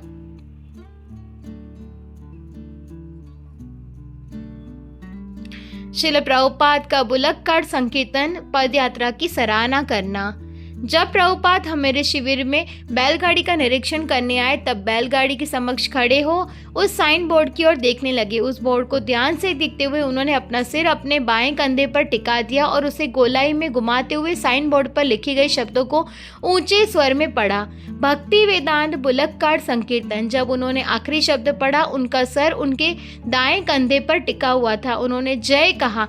कुछ कदम आगे बढ़कर उन्होंने कुछ घास उठाई और बैलों को खिलाने लगे। उन्होंने बैलों के गाल थपथपाए और हमारी ओर मुड़कर कहा, अब ये और जन्म नहीं लेंगे क्योंकि ये गांव-गांव में गौर निताई को वहन कर रहे हैं। श्रील प्रभुपाद के आवास के समक्ष एक अनढके शामियाने में मैं उनके पास गया। वहाँ श्रील प्रभुपाद के सामने गोपाल कृष्ण ने प्रस्ताव रखा कि बुलक कार्ट संकीर्तन पार्टी द्वारा बनाए गए भक्तों को बम्बई मंदिर में एक नए भक्त कार्यक्रम न्यू भक्त प्रोग्राम में प्रशिक्षण के लिए भेजना चाहिए। प्रभुपाद ने असहमति व्यक्त की और मुझे नए भक्तों को संकीर्तन पार्टी में ही रखकर प्रशिक्षण और सेवा में नियुक्त करने की अनुमति थी। प्रभुपाद ने उत्तर दिया, न्यू भक्त प्रोग्राम क्या है? हमारे पास तो सबके लिए एक ही प्रोग्राम है, फिर वह चाहे नया भक्त हो या पुराना। नए भक्त के लिए किस विशेष कार्यक्रम की आवश्यकता है? कार्यक्रम तो सबके लिए एक ही है। मैंने प्रभुपाद को बताया कि कुछ नए भक्त मुझसे व्यक्तिगत रूप से आसक्त है, विशेषकर वे जो मेरे द्वारा प्रचार से प्रेरित हुए हैं। प्रभुपाद ने उत्तर दिया, यदि तुमसे बहुत अनुरक्त है और उन्हें तुम्हारे संग की आवश्यकता है तो वे तुम्हारे साथ रह सकते हैं। वे हरे कृष्ण का जप कर सकते हैं और रास्ते में तुमसे शिक्षा ग्रहण कर सकते हैं। श्रील प्रभुपाद अपने व्यवस्थापकों के साथ व्यवहार में बहुत सचेत रहते थे और विरल ही उनके निर्णय को नकारते थे, परंतु बुलक कार्ड प्रचार कार्यक्रम को आगे बढ़ाने के लिए वे इतने उत्कंठित थे कि उन्होंने गोपाल कृष्ण के प्रस्ताव को अस्वीकार कर दिया। मेले के दौरान ही एक भक्त समय पर मेरे प्रभुपाद से बातचीत हुई, जब तंबू में केवल हम दो ही उपस्थित थे। वे यह जानने को उत्सुक थे कि बुलक कार्ड संकीर्तन पार्टी में हर कार्य कैसे प्रगतिशील था। 3 माह पूर्व प्रभुपाद ने वृंदावन में एक संकीर्तन पार्टी का उद्घाटन किया था और अब वे उसका पूर्ण वितरण करना चाहते थे। मैंने उन्हें बताया कि कैसे हम हर सुबह बैलों को गाड़ी में जोतकर अपनी यात्रा आरंभ करते हैं। दिन के समय हम कई गांवों से निकलते हैं और कई बार गांव वाले हमें रोकने का प्रयास करते हैं। पुस्तक वितरण करते हुए तथा हरे कृष्ण का कीर्तन करते हुए हम जब बैलगाड़ी के समक्ष चलते हैं तब वे लोग हमें अपने घरों में अथवा आसपास किसी रिश्तेदार के घर में रुकने का निमंत्रण देते थे। हमें अधिकतर इन लोगों को निराश करना पड़ता था, परंतु कई बार यह हमारा अनुसरण करते हुए उस गांव तक पहुंच जाते थे जहां हम लोगों दिन में के अंत में विश्राम हेतु रुक जाते थे। वृंदावन से कुंभ मेले की संपूर्ण यात्रा का कथन मैंने श्रील प्रभुपाद को सुनाया। हम किन गाँवों में गए, कहाँ रहे और रास्ते में क्या क्या घटित हुआ। जब मैं अपना वृत्तांत सुना रहा था, प्रभुपाद अति ध्यान पूर्वक श्रवण कर रहे थे। वे इस प्रकार प्रतिपादन कर रहे थे मानो यह वर्णन सुनने के अतिरिक्त अन्य कोई महत्वपूर्ण बात थी ही नहीं। वे अपने हाव भाव व मुद्रा से मुझे अधिक बोलने का प्रोत्साहन दे रहे थे। प्रभुपाद चाहते थे कि मैं उन्हें अवगत कराऊं कि वह हम कहाँ रहते हैं, स्वच्छता रखते हैं और हमारे प्रातःकालीन कार्यक्रमों में क्या सम्मिलित था। मैंने उन्हें बताया कि कैसे हम सुबह जल्दी उठते और स्नान करते थे, या तो निकट से नदी या सरोवर में अथवा गांव के कुएं से पानी निकालकर स्वयं पर कुछ बाल्टी पानी डालकर हम लोग 4:30 बजे मंगल आरती करते थे और कभी कभी मंगल आरती के तुरंत बाद हरे कृष्ण का कीर्तन करते हुए तथा जीव जागो का गान करते हुए गांव से गुजरते थे। मैंने उन्हें बताया कि जब हम इस प्रकार गाते हुए निकलते थे तब बच्चे तथा बड़े बिस्तर से उठकर दौड़ते हुए सीधे हमारे पास आ जाते। मृदंग करताल की ध्वनि और हरिनाम का कीर्तन उन्हें कृष्ण का और अपनी सभ्यता का स्मरण दिलाता और वे अधिकतर प्रसन्न हो उठते। मैंने उन्हें उन नगर संकीर्तन के विषय में बताया जो हम रात्रि में गांव से पहुंचकर किया करते थे। हम हरिनाम से पूरी सड़क को भर देते थे और सायंकाल में भक्तगण मधुकरी करते और पुस्तकों का वितरण करते। सड़क के दोनों ओर वे घर घर जाते। प्रभुपाद यह भी जानना चाहते थे कि लोग हमें किस प्रकार खाद्य दान में देते थे और कितनी मात्रा में देते थे। यह सुनकर वे बहुत प्रसन्न हुए कि गांव वाले हमें क्या देते थे, इसके लिए हम कृष्ण पर आश्रित थे। प्रभुपाद मुझसे प्रश्न पूछ रहे थे और नहीं चाहते थे कि मैं जल्दबाजी में उत्तर दूं। वे चाहते थे कि मैं धीरे धीरे उन्हें हर अंश का विस्तृत वर्णन दूं। उन्होंने पूछा कि हम इतने लोगों के लिए कैसे प्रसाद बनाते थे और किस प्रकार का प्रसाद बना पाते थे। मैंने बताया कि हम अधिकतर खिचड़ी वितरित करते थे, परंतु दिन में प्राप्त हुई खाद्य सामग्री के अनुसार कभी कभी प्रसाद भी होता था। यदि कभी हमें दूध या घी अथवा कुछ गुड़ मिल जाता तो हम खीर या हलवा बना देते थे। प्रसन्नचित होकर प्रभुपाद यह वर्णन सुन रहे थे। मैंने उन्हें सांध्यकालीन कार्यक्रम के बारे में बताया कि कैसे हम गौर निताई की प्रसन्नता के लिए आरती और कीर्तन किया करते थे। प्रति रात्रि कार्यक्रम में आने वाले 100 से अधिक गांव वालों को हम हिंदी प्रवचन भी सुनाया करते थे। प्रवचन के पश्चात सबको बैठाकर प्रसाद खिलाते थे। मैं जितना बताता जा रहा था प्रभुपाद उतने ही उत्कंठित हो रहे थे। उनका हर्षोल्लास उनके मुख पर साफ दिखाई दे रहा था। प्रभुपाद को बुलक कार्ड संकीर्तन पार्टी द्वारा प्रदर्शित सरलता और कृष्ण पर अवलंबन अच्छा लगा। 20 वर्ष पश्चात यदि ऐसी कोई बात है जो मुझे बुल्लक कार्ट पदयात्रा कार्यक्रम के लिए प्रेरित करती है तो वह है यह स्मरण कि श्रील प्रभुपाद प्रारंभिक दिवसों की गतिविधियों का वर्णन सुनकर कितने प्रसन्न थे। प्रभुपाद के स्मरण का अनुभव वर्षों से मेरे साथ रहा है। उस दिन कुंभ मेले में के तंबू में उपस्थित प्रभुपाद की आनंद में मग्न छवि मेरे मन में स्पष्ट रूप से विद्यमान है और आज भी मुझे नई स्फूर्ति, शक्ति तथा प्रेरणा प्रदान करती है। कुंभ मेले की अवधि में बुल्लक कार्ट पार्टी के एक सदस्य कृष्ण नाम प्रभु ने प्रभुपाद को गौरवान्वित करने के लिए एक कविता की रचना की। प्रभुपाद जी, तुम्हें कोटि कोटि प्रणाम। मन में नहीं रहे अभिमान, मुख में हरे कृष्ण का गान। हर पल कृष्ण का गुणगान, ऐसा देते शिष्यों को ज्ञान।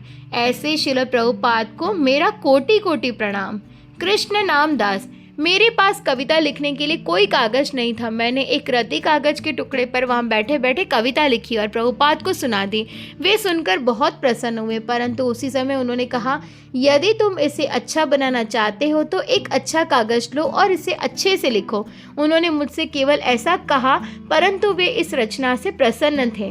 भुवनेश्वर के लिए प्रस्थान। मेले में श्रील प्रभुपाद के रुकने का कार्यक्रम 21 जनवरी तक का था, किंतु उनके भक्तों ने उन पर दबाव डाला कि वे किसी ऐसे स्थान में जाए जो उनके स्वास्थ्य के लिए अधिक अनुकूल था। उनमें से किसी ने उन्हें इतना बीमार पहले कभी नहीं देखा था और वे सब चिंतित थे। प्रभुपाद ने कहा, किंतु मेरी इच्छा केवल यह है कि उनके लोग प्रबुद्ध हो जाए। समाचार फैलने लगा कि हरे कृष्णा आंदोलन के गुरु श्रील प्रभुपाद गंगा द्वीप में एक शिविर में पड़ाव डाले और उनके दर्शनों के लिए अधिकाधिक लोग आने लगे थे। उन्होंने कहा कि कुंभ मेले में आने वाले तीर्थयात्रियों को आशा थी कि भारत के सभी संत, महात्मा और आध्यात्मिक गुरु वहां एकत्र होने वाले थे। यद्यपि उनका स्वास्थ्य नाजुक था, श्रील प्रभुपाद प्रातःकालीन भ्रमण के लिए गए। वे धीमी गति से चल रहे थे। जब वे धीरे धीरे चल रहे थे, तीर्थयात्री भूमि पर गिरकर उन्हें प्रणाम करने लगे। उनके शिष्यों के आक्षेप के बावजूद प्रभुपाद ने तीर्थयात्रियों को चरण स्पर्श करने दिए। रामेश्वर स्वामी ने प्रभुपाद को परामर्श देने की कोशिश की। उन्होंने कहा, श्रील प्रभुपाद, आपका लोगों के दर्शन देने से भी अधिक महत्वपूर्ण है आपकी पुस्तकों का लिखा जाना। आपका दर्शन यहाँ कुछ हजार लोग ही कर सकेंगे, किंतु यदि आप लिखते रहे तो हम आपकी लाखों करोड़ों पुस्तकें वितरित करेंगे, तब करोड़ों लोग आपके दर्शन पाएंगे। यहाँ लिखने की कोई सुविधा नहीं है। मौसम बहुत ठंडा है, आपका स्वास्थ्य दुर्बल है। चलिए भुवनेश्वर चले, जहाँ मौसम कुछ गर्म है और जल स्वास्थ्यवर्धक है। गौर गोविंद और गर्ग मुनि ने भी श्रील प्रभुपाद को बताया कि भुवनेश्वर का जल उनके अपच की समस्या का उपचार कर सकता है। बिंदु सरोवर के जल में विशेष औषधीय गुण बताए जाते हैं।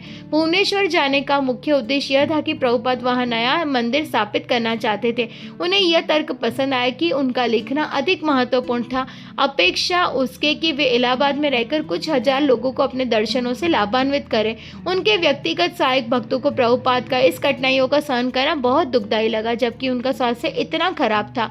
अंत में प्रभुपाद जाने को राजी हो गए। उन्होंने गुरुदास और भागवत को बुलाया और पंडाल के अनुचित प्रबंध के लिए अंतिम डांट पिलाई। प्रभुपाद शिविर की सुदूर स्थिति से खुश नहीं थे, परंतु वे इस बात से बहुत प्रसन्न थे कि हम हरिनाम कर करके लोगों को शिविर की ओर आकृष्ट कर रहे थे। लोगों की कोई कमी नहीं थी और हमने भारी मात्रा में पुस्तकों का वितरण किया। 18,000 से अधिक पुस्तकें उस उत्सव के समय वितरित हुई थी। आज भी हजारों लोग कुंभ मेले में इस्कॉन की उपस्थिति का स्मरण करते हैं।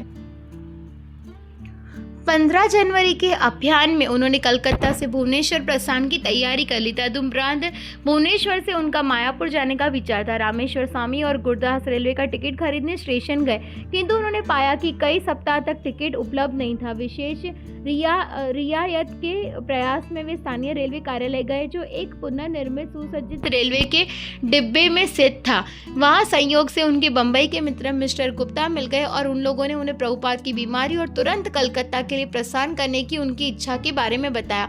मिस्टर गुप्ता ने बम्बई फोन किया और बम्बई से इलाहाबाद आने वाली एक ट्रेन में एक प्रथम श्रेणी का कोच जोड़े जाने की व्यवस्था कर दी। भक्तों ने मिस्टर गुप्ता को बहुत बहुत धन्यवाद दिया। मिस्टर गुप्ता ने प्रस्ताव दिया कि श्रील प्रभुपाद समस्त भारत की यात्रा उस तरह की राजसी कार में करे जैसे वे लोग करते हैं। भक्तों ने उनके विचार विमर्श किया कि उस तरह की रेलवे कार उन्हें पट्टे पर या मोल का किस तरह प्राप्त हो सकती है, और यह विचार रुचिकर संभावना की परिधि में लगा, किंतु तात्कालिक चमत्कार तो हो ही गया था। प्रभुपाद को भीड़ भाड़ से भरे कुंभ में से कलकत्ता ले जाने के लिए एक कोच का प्रबंध हो गया था। इलाहाबाद से कलकत्ता जाने वाली ट्रेन की प्रतीक्षा करते हुए रामेश्वर ने पुनः प्रभुपाद से प्रश्न किया कि इस्कॉन विश्व में क्या परिवर्तन ला सकता है और सरकार की इसमें क्या भूमिका रहेगी। तो जैसे जैसे कृष्ण भावनामृत आंदोलन अपने प्रभाव का विस्तार करेगा, क्या अमेरिकी सभ्यता भी क्रमशः बदलेगी? रामेश्वर ने पूछा। हाँ बिल्कुल, प्रभुपाद ने कहा। जैसे तुम बदले हो, तुम अमेरिकी हो, तो दूसरे क्यों नहीं बदलेंगे? तो ये नाइट क्लब, सिनेमा, उनकी आवश्यकता नहीं है। वे केवल उत्तेजना बढ़ाते हैं। जब वे इस समझ पर पहुंचेंगे कि उन्हें अधिक अच्छी नियुक्ति प्राप्त हो सकती है, उन्हें आप पर अनर्थक क्रियाएं बंद हो जाएगी। रामेश्वर ने प्रश्न किया कि प्राचीन सभ्यता में वर्तमान युग की तरह तकनीकी उन्नति नहीं थी, परंतु यह सभ्यता नहीं है। प्रभुपाद ने कहा, वे नहीं जानते कि सभ्यता क्या है। मान लो यह यंत्रगति शास्त्रज्ञ ने यह कार मुझसे बेहतर निर्मित की। अच्छी कारीगरी का अर्थ अच्छी सभ्यता नहीं है। यदि तुम्हें यह ज्ञान नहीं है कि जीवन का लक्ष्य क्या है, तुम्हारा कर्तव्य क्या है, तो क्या तुम सभ्य हो? इस सभ्यता का पहला दोष यह है कि वे जीवन के 50 या 60 वर्षों की परवाह करते हैं। वे नहीं जानते कि जीवन चक्र निरंतर चलता है। इस जीवन में मुझे इस मोटर गाड़ी की सुविधा मिल रही है, अगले जीवन में मैं वृक्ष बन जाऊंगा। 50 वर्षों का क्या लाभ यदि आप वृक्ष बनने वाले हैं और अगले 500 वर्ष तक खड़े रहने वाले हैं? वे लोग ये सिद्धांत नहीं जानते। वे इतने मूढ़ हो चुके हैं। ओ ये क्या है, मेरा देहांतरण होगा, इससे कोई अंतर नहीं पड़ता, मुझे केवल भोग करना है, ये समस्या है। परंतु वास्तविक समस्या व्यापारी है, क्योंकि वे विज्ञापनों द्वारा लोगों को प्रभावित कर सकते हैं। रामेश्वर ने कहा, लोगों को शिक्षित करना होगा उसी प्रकार जैसे हम कर रहे हैं। मांसाहार नहीं तो अपने आप मांस की बिक्री, कसाई खाने बंद कर दिए जाएंगे। राज्य कसाई खानों को सहारा नहीं होगा। यदि आप मांस भक्षण करना चाहते हो तो आप पशु की हत्या अपने घर पर करो। ये सामूहिक पाप कर्म राज्य द्वारा निर्वाहित नहीं किए जाएंगे। यदि व्यवस्थापक और राज्य के नेता कृष्ण भावना भावित है तो वे लोग इसका महत्व समझेंगे। वे कसाई खाने बंद कर सकते हैं, आप पशु हत्या अपने घर में कर सकते हैं, आपके पास यह स्वतंत्रता है, परंतु राज्य इसका निर्वाह नहीं कर सकता। इसमें क्या गलत है? प्रभुपाद कहते हैं, यदि आप जनता को शिक्षित करो, विशेषकर स्कूलों और कॉलेजों में जहाँ सरकार का नियंत्रण है कि यह घृणित कार्य है, तो अपने आप बिक्री बंद हो जाएगी। हाँ प्रभुपाद, परंतु कुछ लोगों में फिर भी लोभ रहता है कि कैसे पापपूर्ण ढंग से पैसा कमाया जाए। नहीं, हर व्यक्ति लोभी है, इसलिए आध्यात्मिक शिक्षा की आवश्यकता है। उन्हें श्री कृष्ण के लिए लोभी होना चाहिए। यह कृष्ण भावना है। परम दृष्टवा निवर्तते। जब हम देखते हैं कि यह बेहतर स्थिति है, वे कृष्ण के लिए लोभी बन जाएंगे और अन्य वस्तुएं त्याग दी जाएगी। कलकत्ता की ट्रेन यात्रा में प्रभुपाद ने कुंभ मेले में इस्कॉन पंडाल की कुव्यवस्था के प्रति अपनी अप्रसन्नता को पुनः दोहराया। वहाँ हरे कृष्ण पंडाल में हजारों लोग आते थे, किंतु उन्हें प्रसाद नहीं मिलता था। इस दृढ़ निश्चय को उन्होंने अपने एक पत्र में प्रकट किया। उन्होंने किया कि ऐसी कुव्यवस्था की पुनरावृत्ति नहीं होनी चाहिए। पत्र सभी इस्कॉन मंदिर के अध्यक्षों को संबोधित था। समस्त इस्कॉन मंदिर अध्यक्षों के प्रति मेरा आशीष स्वीकार करें। प्रत्येक मंदिर में अब आप जो भी उत्सव करेंगे वहाँ प्रसाद के वितरण के लिए पर्याप्त मात्रा में सामग्री होनी चाहिए। आप 2 या 3 प्रथम कोटि के रसोई रख सकते हैं, उन्हें हमेशा रखना चाहिए। जब भी कोई अतिथि आए उसे प्रसाद जरूर मिले। ऐसी व्यवस्था होनी चाहिए कि रसोईया एक समय 10-20 बार परोसने के लिए भोजन बनाए, जिसमें पूरी और सब्जी और आप उनके साथ हलवा पकोड़े जोड़ सकते हैं। प्रबंध ऐसा हो कि आगंतुकों को प्रसाद तुरंत मिले। जब भी कोई भद्रजन आए उसे प्रसाद तुरंत दिया जाए। जब 20 बार के लिए प्रसाद वितरण हो रहा हो तो रसोइयों को चाहिए कि 20 बार के लिए प्रसाद वितरण तैयार करने में लग जाए। यदि दिन के अंत में कोई आता है तो यह कहता ठीक नहीं है कि प्रसाद खत्म हो गया या प्रसाद तैयार नहीं है। प्रसाद तैयार करने के लिए सामान नहीं है। ऐसी व्यवस्था कड़ाई से होनी चाहिए। मंदिर का प्रबंध श्रीमती राधा रानी लक्ष्मी जी करती है, अतएव किसी चीज का अभाव क्यों हो। हमारा सिद्धांत है कि यदि कोई आता है तो वह प्रसाद ग्रहण करे, हरे कृष्ण गाए और प्रसन्न रहे। प्रत्येक वस्तु की आपूर्ति कृष्ण करते हैं। कृष्ण दरिद्र नहीं है, अतः हम आने वाले को कोई चीज मना क्यों करे। इस नियम का पालन किसी भी मूल्य पर होना चाहिए। इसमें कोई कठिनाई नहीं है। इसके लिए केवल अच्छे प्रबंध की आवश्यकता है। दिन के अंत में आप चीजें बेच सकते हैं या यूं ही दे सकते हैं। यदि हमारा विश्वास है कि श्री कृष्ण प्रत्येक वस्तु देते हैं या प्रत्येक व्यक्ति का भरण पोषण करते हैं, तो फिर हम कंजूसी क्यों करें? इसका तात्पर्य तो यह होगा कि हम श्री कृष्ण में विश्वास नहीं करते या सोचते हैं कि हम ही सब कुछ करते हैं या हम ही आपूर्ति करता है। हमें विश्वास है कि श्री कृष्ण हर वस्तु की आपूर्ति करेंगे। सारा संसार आए, हम उसे खिला सकते हैं, अतएव इसे अच्छी तरह कीजिए, ऐसा तुरंत आरंभ कर दें। कुंभ मेले के बाद एक नागा बाबा की मृत्यु का कथन सभी समाचार पत्रों में छप गया। 23 जनवरी को भुवनेश्वर में भक्तों ने प्रभुपाद को सूचित किया। समाचार पत्र में लिखा था कि ठंड के कारण एक नागा बाबा की मृत्यु हो गई। उसने कुछ भी पहन नहीं रखा था और उसकी मृत्यु हो गई। आपके यहाँ से प्रस्थान के एक रात्रि को बहुत ठंड पड़ी थी, इतनी ठंड कि वह नागा बाबा निवस्त्र होने के कारण मर गया। उसे मरना ही था। वे लोग अनुकरण करते हैं। प्रभुपाद ने कहा, वे कोई साधना या भजन नहीं करते, केवल नग्न रहते हैं। भक्तों ने प्रभुपाद को बताया कि ऐसे डोंगी चिलम फूकने और नशे के प्रभाव से उन्हें ठंड की अनुभूति नहीं होती। गुरु कृपा ने प्रभुपाद को बताया कि उसने एक नागा को देखा था जिसने पिछले 12 वर्षों से अपने हाथ ऊंचे उठा रखे थे। उसके हाथ जुड़े हुए थे और उसकी उंगलियों के नाखून बढ़ गए थे। उसके कंधे हिरण्यकशिपु की भांति पतले हो गए थे।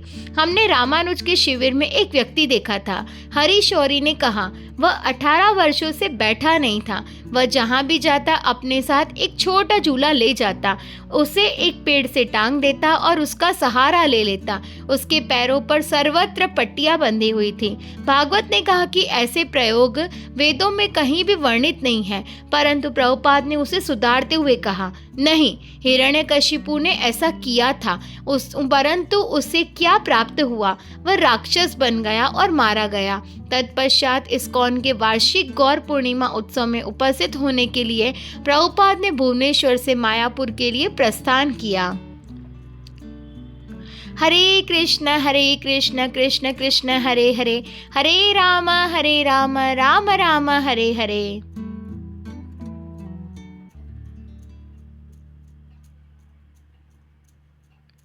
श्री श्री सीताराम और लक्ष्मण जी का पंचवटी में निवास।